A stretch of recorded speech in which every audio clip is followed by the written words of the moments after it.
Greetings, friends. David J. Coon with Qigong Awareness, author of Qigong for Beginners, Your Path to Greater Health and Vitality,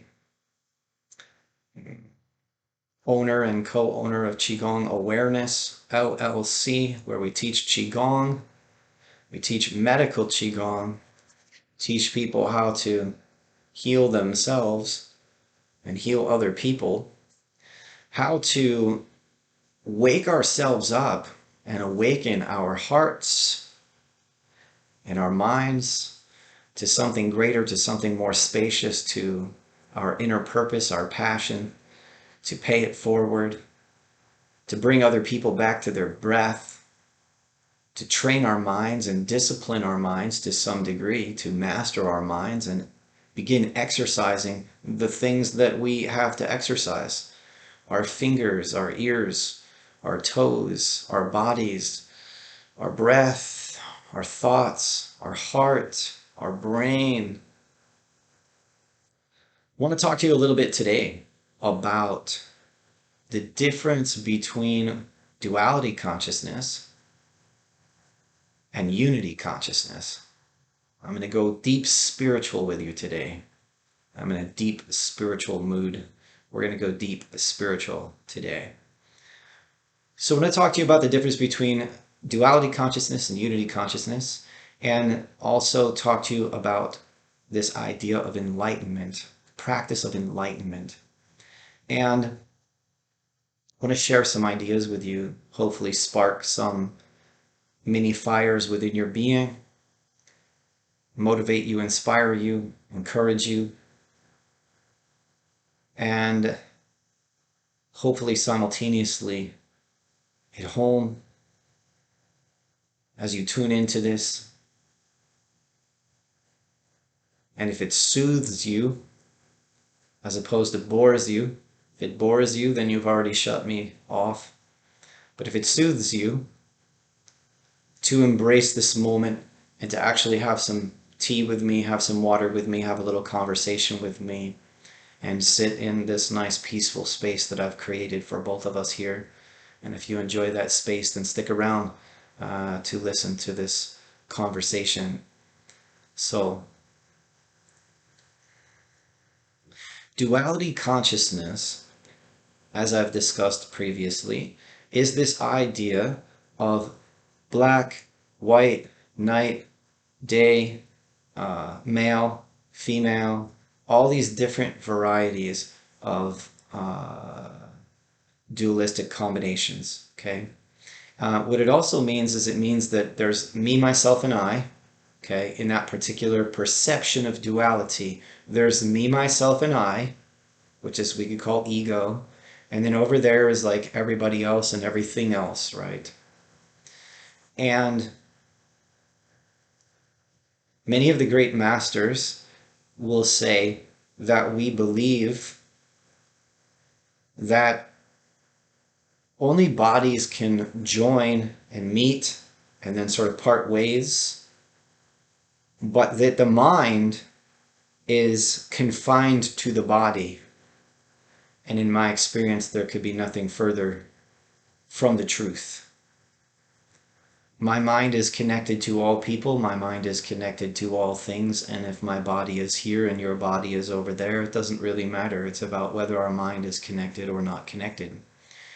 And in my work and in my life, I came to realize that in many different ways, and it brought me into the awareness of becoming a quote-unquote healer. And that is why my mind so easily reaches to another person's mind, and also in many cases of the people that I sit with, why my mind can influence their body and influence their energy state and so on and so forth, because I've been doing it for a long time and it's a full-blown reality for me. And when I'm in that higher state of what one might call unity consciousness, and some do call it unity consciousness, so I'll just call it that for now, for understanding. Or we could also say Tao, Like if we're in the awareness of the Tao, the idea of oneness or unity consciousness, any of that works, okay. What is that? What does that look like? What does that feel like, you know? I will tell you, because I experience it more than I ever have before in my life. So when I was younger and I was struggling and I was wrestling with being a name that my parents gave me, although I think it was a good pick in this case. I won't get into the reasons why for right now, but I think it was a good pick. Let's just say David and Goliath. There's a good reason right there in and of itself. Anyway, so um, if you know that story, it fits well for me. So, but the name is given to you. Then there's all kinds of ideas given to you about what will lead to your success versus what will lead to your failure. And by the way, failure in its extreme is considered death. So if you don't become successful in this way that your parents wanted you to or other people wanted you to, etc., then like you're a failure. If you fail too much over this way, literally, oh my God, like I'm not going to have a job, nobody's going to love me, and I'm going to die. It's pretty extreme in terms of how we interpret it and experience it. And many of us get so caught up in that box of who we are programmed to be as opposed to who we really are. We get so caught up in that box that we will create a disease.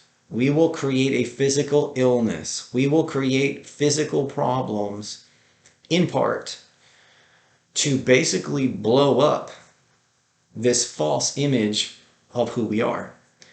It's part of the process. It's not quite as cut and dry as that, but that's one way to say it. Another way to say it is that if you go on being who you are not, and you keep living, therefore, a lie to you, like it's a lie to you, it's a facade to you, you're playing a character, you're playing a role that doesn't really resonate with you, who you really are, it's going to make you sick. And that happened to me.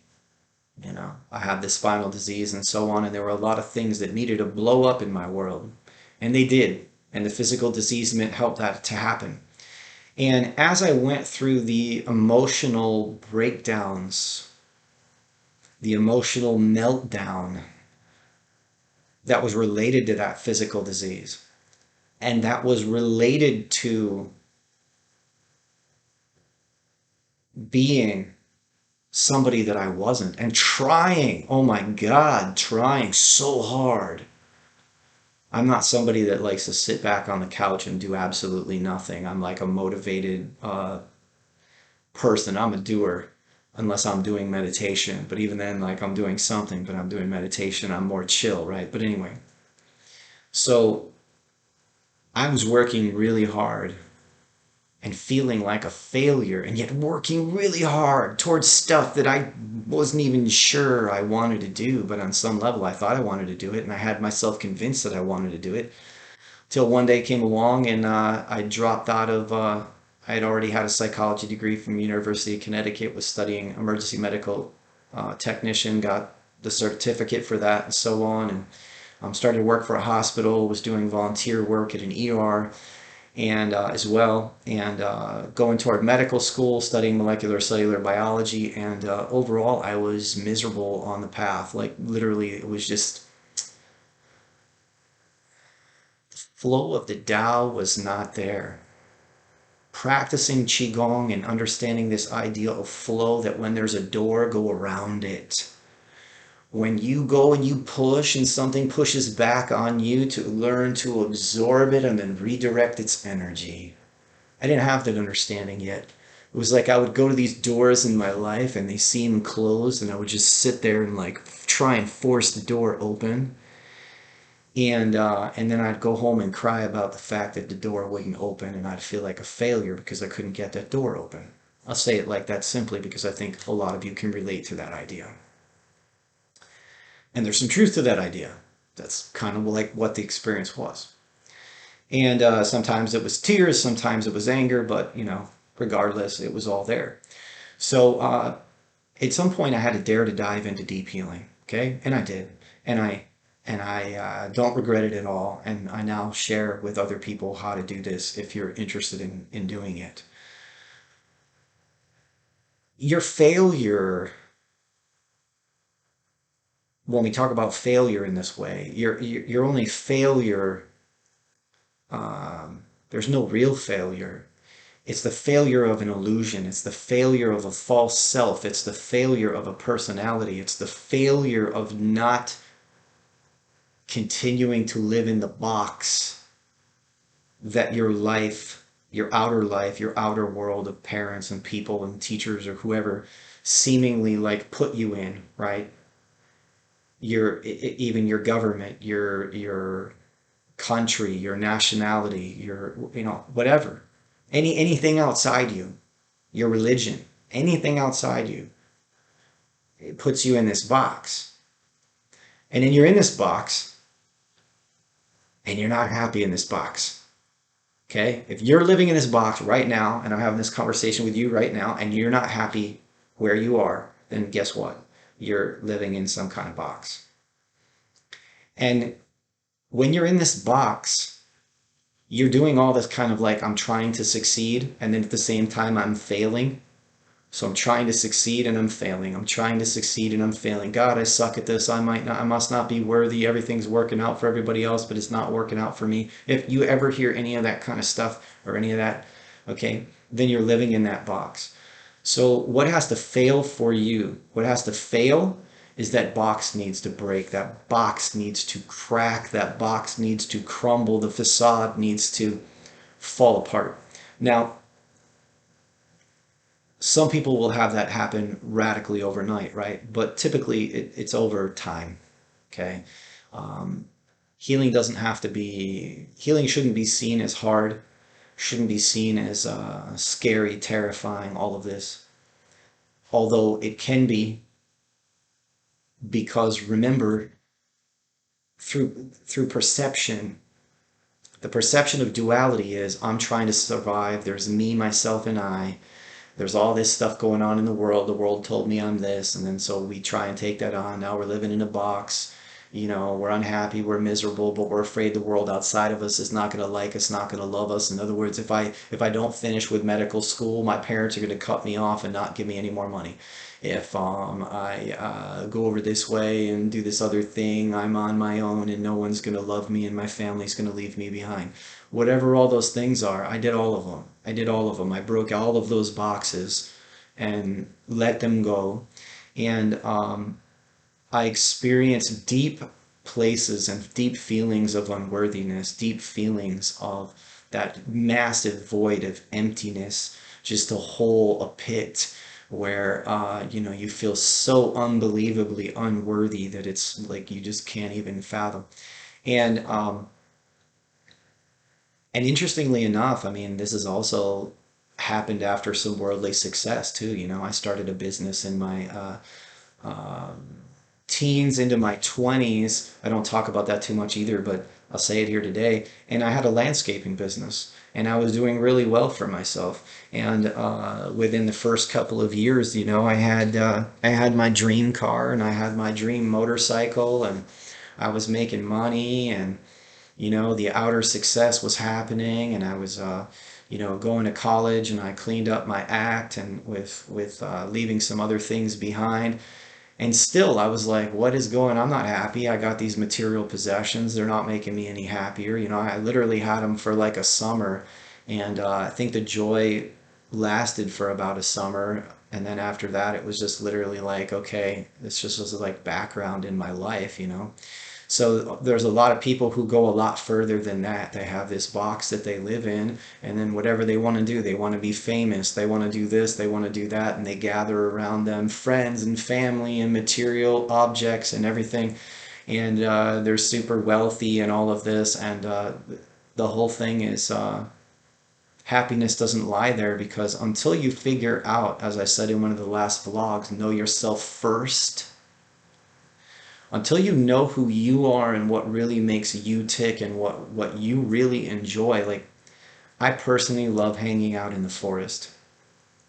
So I would much rather be in the forest by myself than be at some fancy party wearing a three-piece suit and driving a Lamborghini to the party. I might drive my Lamborghini to the forest because I like Lamborghinis, and I might drive it to the forest, although I'd probably save that for a Saturday. Instead, I'd drive my Subaru to the forest, drive through the dirt and the rocks and everything, and then later maybe take my Ferrari or something for a ride. But anyway, point is, you have to know yourself first, and material stuff is not bad. It's okay. The little boy in me likes Ferraris, likes cars, that's fine. And, I've had cars. I'll have cars in the future. It's all fine. But guys, gals, the box, if you're living in the box, nothing, no diamonds, no cars, no riches, no position that they give you at work is going to make you feel so great and fantastic. It's all temporary. Temporary, temporary, temporary, temporary, temporary. Temporary has to do with time. Time has to do with duality. Forever has to do with now. Forever has to do with whole. Forever has to do with holistic. Whole, complete, and it doesn't have to do with boxes.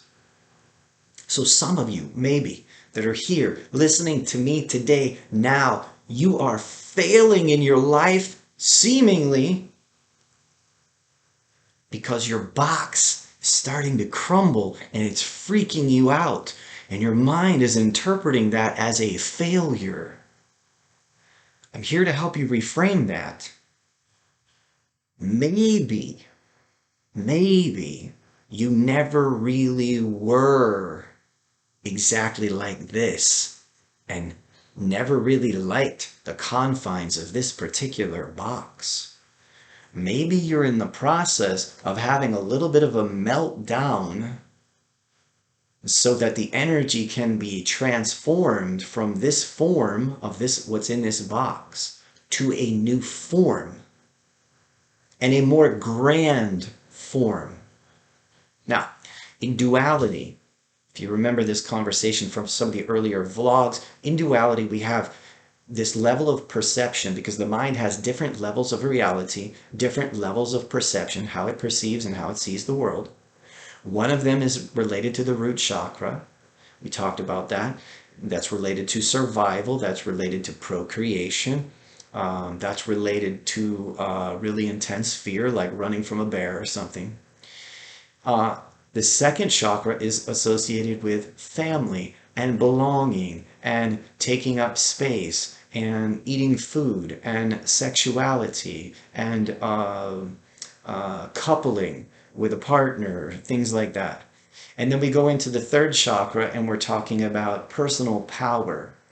And where there is the opportunity for personal power, when we're in the positive aspect of the third chakra, we can be emanating from that third chakra and be in a very powerful place and simultaneously not be stepping on other people's toes, just being like a good leader, for example, and leading a team, for example. But if we're still stuck in the unhealed aspect of the solar plexus chakra, then we end up in this place of indecisiveness. It's very difficult for us to make clear decisions. Therefore, probably don't make a great leader just yet. And there's a lot of criticism of self, criticism of other people, a lot of analyzing and a lot of dialoguing up here in the head, critiquing and criticizing and judging. All of that realm that I just described is the realm of duality. It is the realm of what we call the ego. It is the realm of what we call the me, myself, and I. It is the realm of the physical, the emotional, and the mental. Okay, we talked about that in one of the last vlogs. So taking that further now, how do we go beyond the box that has been created there? By the way, that box is related to those first three chakras. It's your physical body. How do you choose to dress? Do you have facial hair? No facial hair? Do you like long hair? Do you wear glasses, contacts? What's your physical body look like? Are you heavy? Are you thin? Like, all of this. It's all related, right, to the physical and that dimension.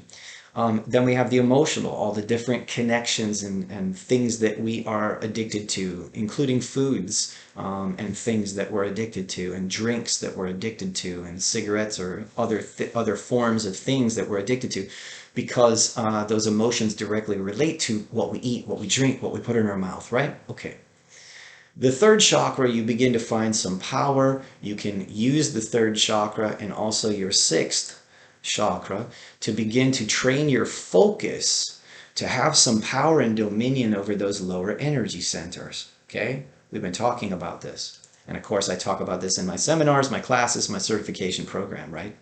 Getting focused and harnessing and managing what's going on in those lower centers. All right. But today I want to stay focused on this idea of all of that being duality consciousness. Time, the box, the name you were given by your parents, the experiences you had growing up, what life told you who you are, what you are, all of this. Your aspirations, they're already asking you when you're a kid, what do you want to be when you grow up? What do you want to be when you grow up? What do you want to be? Who do you want to become? What do you want to become? Who do you want to become? What do you want to do? And then they say to you, and I love this, like in a funny way, I love it. I don't love it, but I can laugh at it now. They say to you, honey, you can be anything you want. What do you want to be? Do you want to be a nurse? Do you want to be a nun? Do you want to be, what do you say, like a person who knits? Do you want to be a garbage person? What do you want to be? What do you want to be? No, you don't want that. You want to be a lawyer? Do you want to be a doctor? Do you want to be a lawyer? And it sounds different, obviously, in every family, but they just keep throwing it out, right? They say to you, you could be anything you want to be. Do you want to be a lawyer? Do you want to be a doctor? And as soon as you look like you can do something, they're like, like the kid looks like they're good at gymnastics. They go, oh, you're going to be a gymnast. And the kid's like, I'm a gymnast. And then they become identified with being a gymnast. And for some of them, that works well. And for others, my daughter, we give her free reign. She could be whatever she wants, do whatever she wants, have whatever she wants. So she started out with gymnastics. She loved it. She came in and said, I don't like this anymore. I said, good for you. She was on her way to going gold for gymnastics. She said, I don't think I want to do this anymore. I said, great. What do I want to do? She doesn't know what she wants to do. Later, she discovered, I want to do dance. Okay, fantastic. Now she's doing ballroom dancing. Looks beautiful doing it. She's doing amazing. She's dancing with this master instructor. She decides not to do it tomorrow. It's okay. You know why? Because I don't want my daughter to live in a box.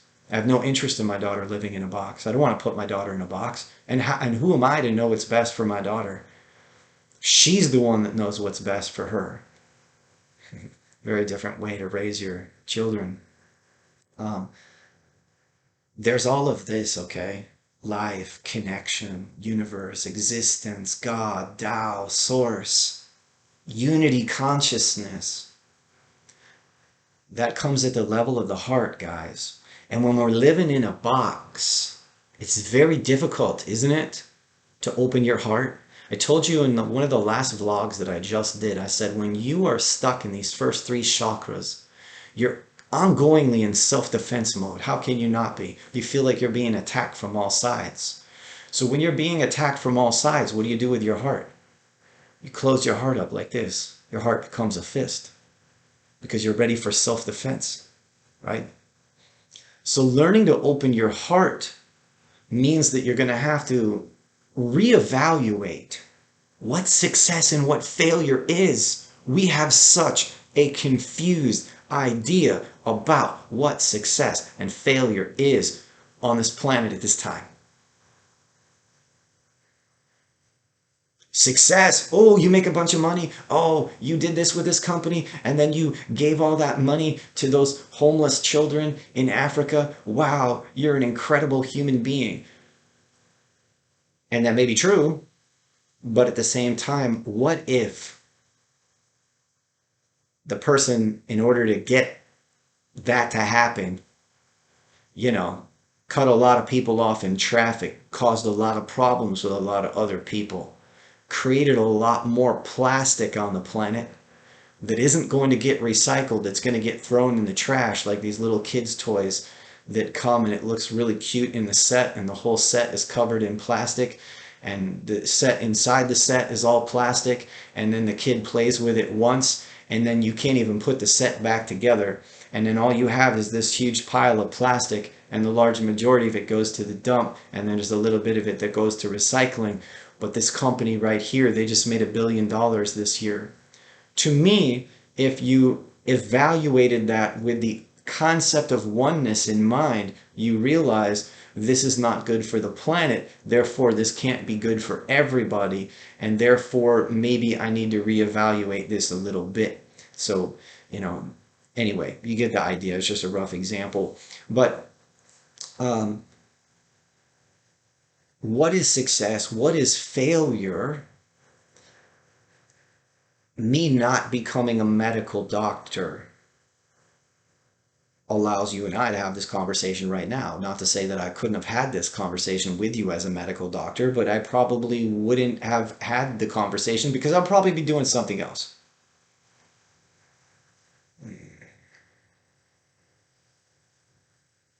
So in my meltdown, going through my 20s and practicing Qigong and practicing meditation and everything else, there was a meltdown happening there too. Just like if you listen to the spiritual teacher Eckhart Tolle, the meltdown that he went through before he achieved this sixth sense new level of understanding, connection to the now, as he calls it. Okay, the now is forever, and it's now, and it's beyond time. Some call it unity consciousness, some call it now, some call it Tao. My intention is to help you have an awareness. Eckhart also calls it awareness, right? But it's to help you have an awareness to the point where you have an experience of it.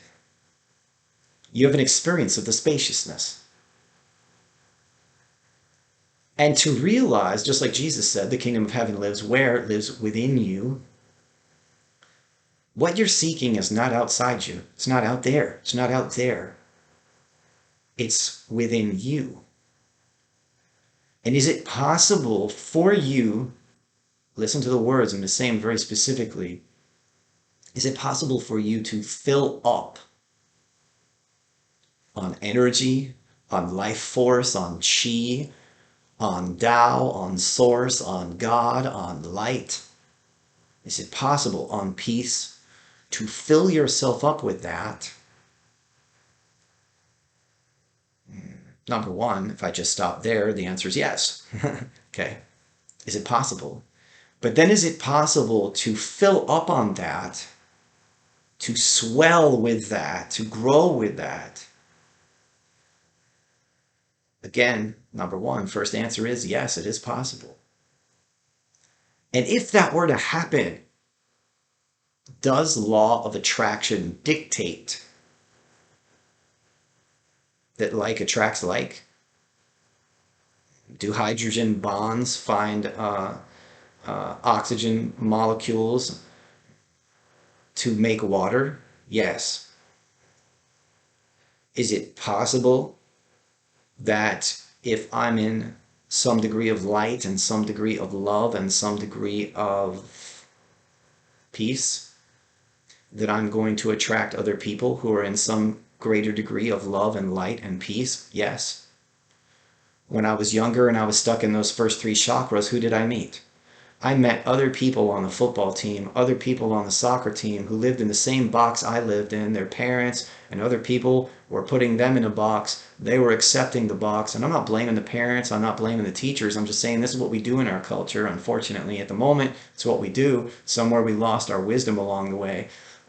This doesn't work very well. It doesn't bode very well. And down the generational lines, it makes things worse. It doesn't make them better.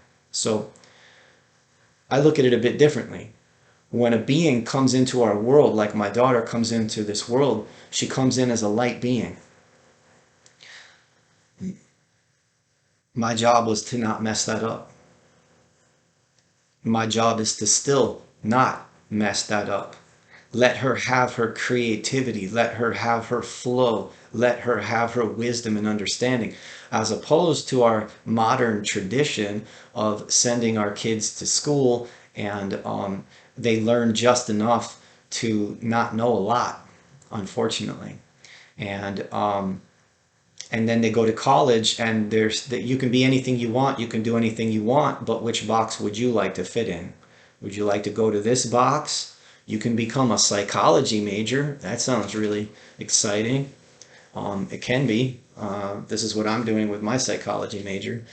Um, but that's why you have to know you. Again, the car is not bad. The psychology is not bad. The being a medical doctor is not bad. Dance is not bad. Gymnastics is not. It's all beautiful. It's all great. It's all wonderful. The thing is like, you've got to do you. And what's not you, you have to dare to let it fall apart. If you're in a relationship that no longer serves you, you have to dare to let it go away, because otherwise it's going to kill you. I'm not saying you can't heal that relationship. If you can heal the relationship, then you don't have to leave it. But if you can't heal the relationship, you have to leave it because it's going to kill you. And it doesn't matter whether it's a job, whether it's a lover, it doesn't matter what it is. You got to get away from it because it's going to kill you. And this is why I love the forest. This is why I go to the forest. This is why I love meditation. This is why I love Qigong practice. It takes me away from that box. It collapses the box. It collapses the confines of the box. And when I do that enough, I come into the realization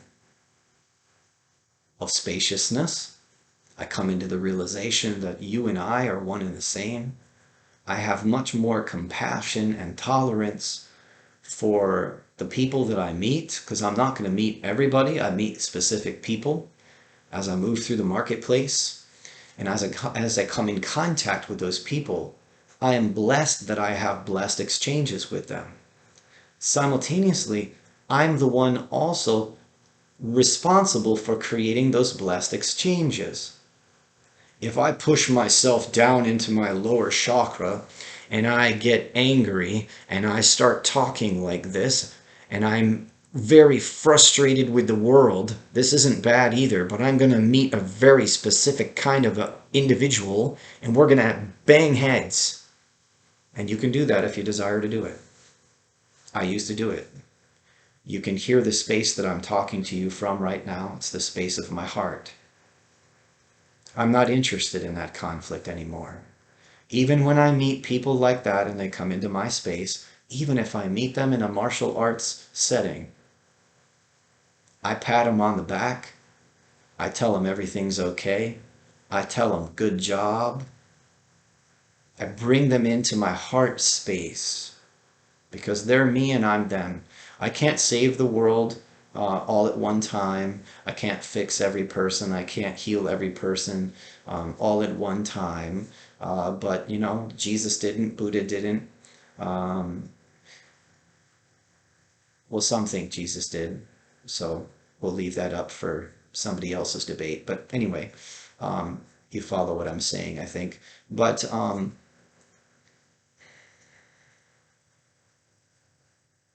point is, these teachers have come and gone.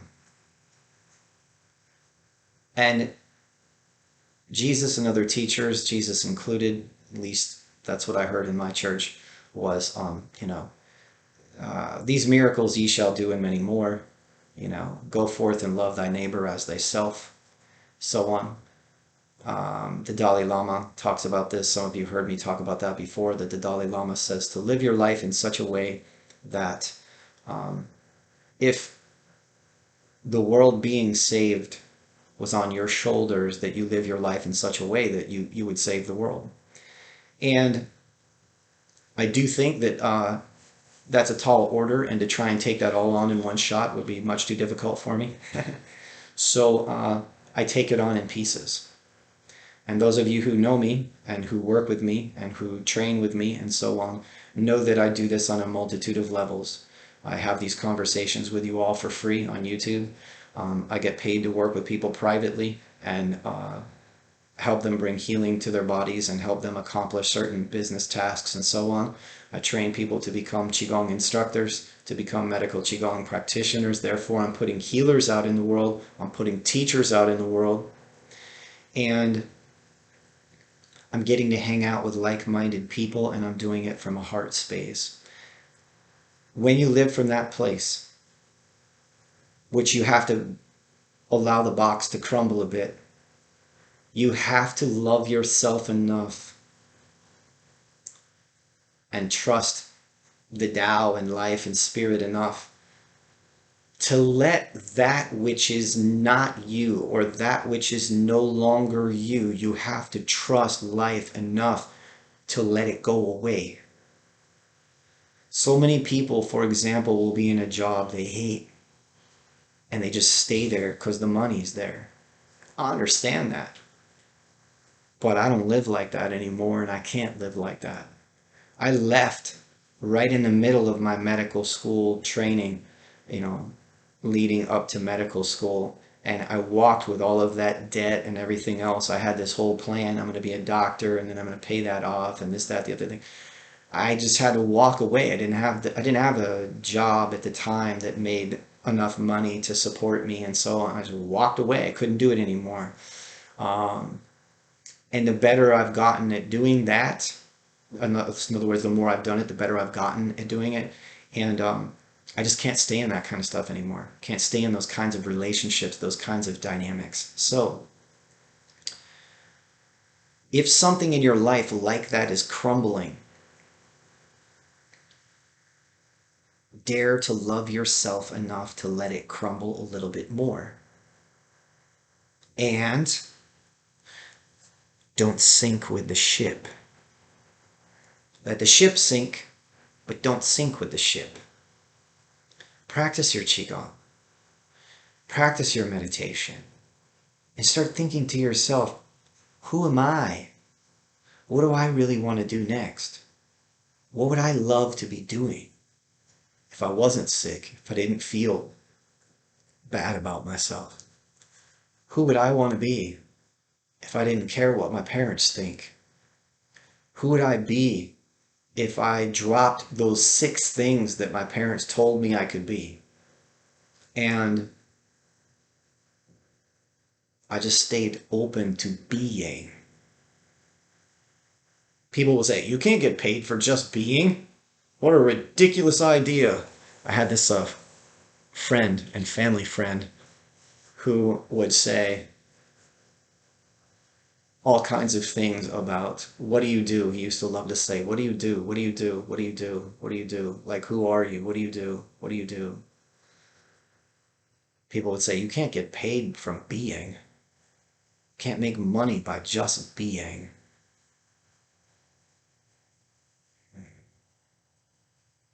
Are any of you familiar with Alma Chi? I know at least one of you are. Alma Chi, for example, is like a modern day guru, if you will. She's called the hugging guru. When she was a kid, she used to sit outside her house, and her parents thought she was stupid. Thought she was a stupid kid. And they would beat her and they would hit her. Some other people around her who were a little more astute and aware than her parents were started to realize that this apparently stupid, dumb child wasn't stupid and dumb at all. She was actually going into states of samadhi. This is where you slip into that blissful God consciousness, and you are just blissed out. No drugs required, no mushrooms, no LSD. You are just blissed out because your heart and your mind are one with God. And the very devout saints and gurus and so on, they have achieved this ability, so to speak. And I'm looking forward to the ability to snap my fingers and be able to be in that state. But I know I'm moving in that direction, but it's a side piece, side note. And I enter into it absolutely to a significant degree whenever I do my healing work, which is why I love doing it, aside from the results that it brings. But people were coming, and the parents were coming and beating her, and then people started coming. The parents are looking outside. What are all these people doing sitting around my daughter? And they're just gathering there to be around her energy while she's in samadhi. Later on, they found out this was a very special individual who has the ability to enter into that state. She started traveling the world and hugging one person after the other person after the other person and transmitting that energy. It's like medical Qigong hugging practice, right?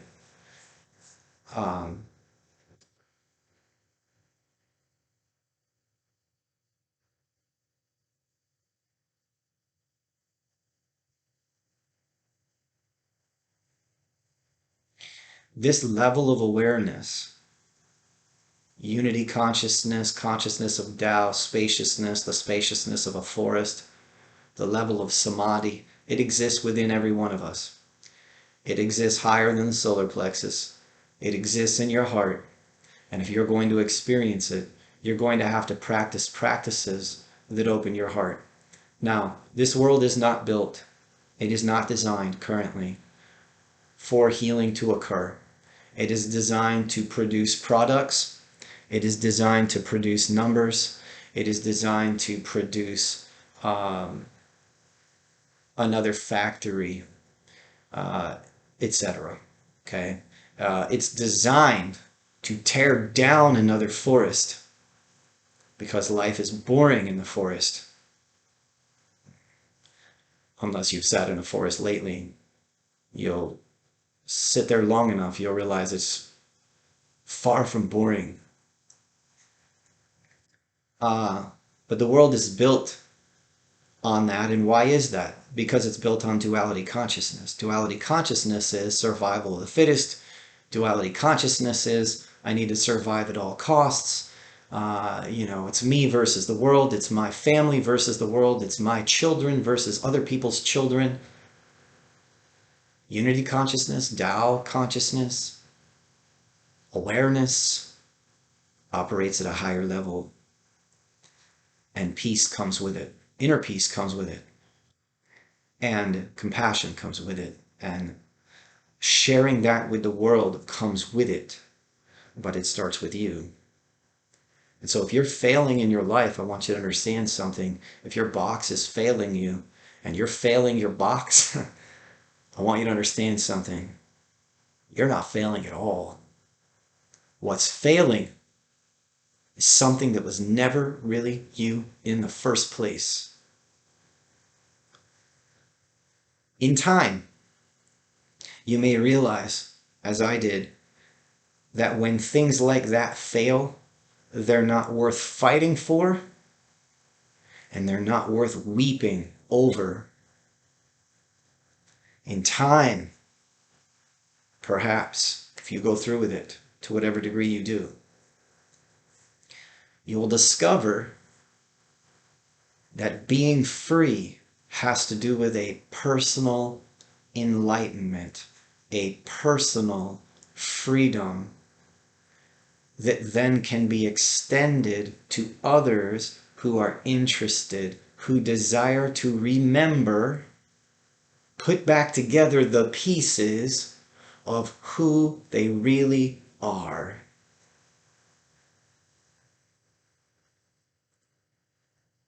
I can't tell you who you really are, but I can point you in the right direction. And I can also identify for you the temporarily quote-unquote wrong direction. Or maybe it's right temporarily, the right direction for you. But the moment that it causes you so much suffering, that's the day that you may realize this is not the right direction for me anymore. And then you dissolve the box. And you go into the cocoon practice your Qigong, you practice your meditation, you practice your journal writing, your spirituality, you dissolve, and you dare to come out a butterfly. And butterflies are very fragile creatures, but they're beautiful. And in their fragility, there's a profound innocence and a profound lightness and a profound clarity and a reverence that people have for the butterfly.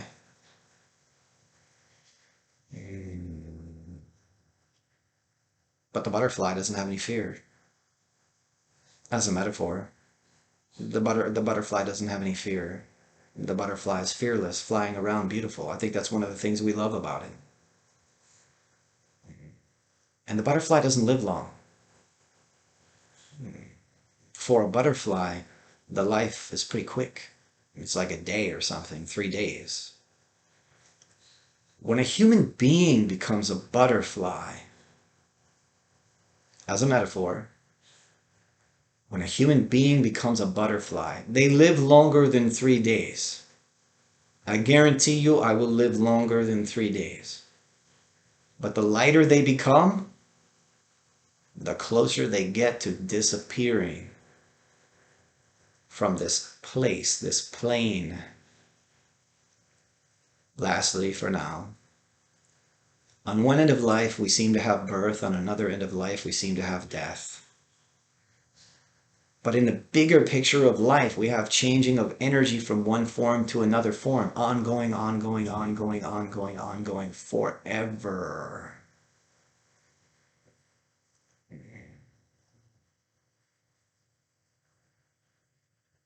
So are you the form, or are you the formless? Or are you both?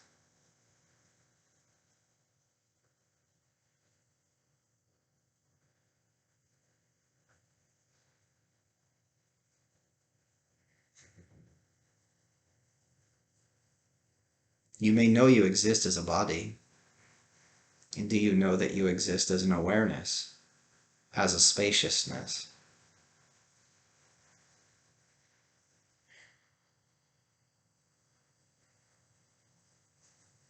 You may know you're a body. Do you know that you're a being of light?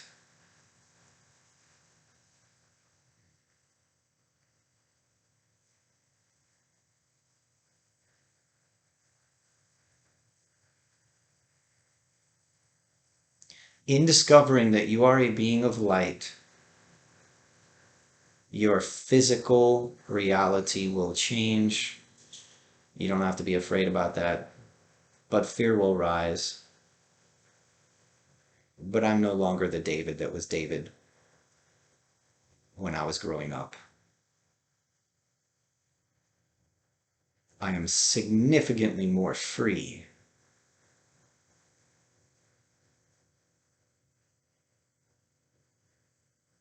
If you'd like a shortcut to becoming more free yourself, practice Qigong with me, practice meditation, practice practices of mindfulness, hang out, and be willing to alleviate some of your fears of dissolving and thinking that you will dissolve into nothing and then you'll be nobody and all of that. It's just the dissolving of an outward facade. You'll be much happier when you let it dissolve and let it go. But a little at a time, you don't have to rush anything.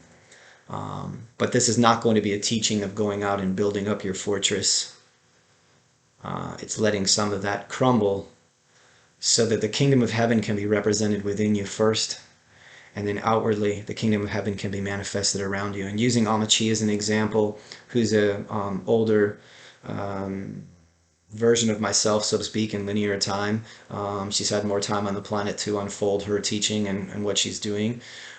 Here's a woman who sits and hugs people who was seen as a stupid child and dismissed and so on and so forth. She now sits on a stage and literally like millions of people know about her and thousands of people come gather around her, and she raises millions and millions of dollars for her foundations to for hospitals and for people's health care and all kinds of things. It's amazing what she gets done while practicing going inward and literally practicing doing nothing and being connected to the all. Profound stuff. I hope that was moving for you. And I'm sure that if you stayed here this long and you're hearing the end of this message, that it was. So enjoy that. Thanks for tuning in. I'll see you in the next vlog.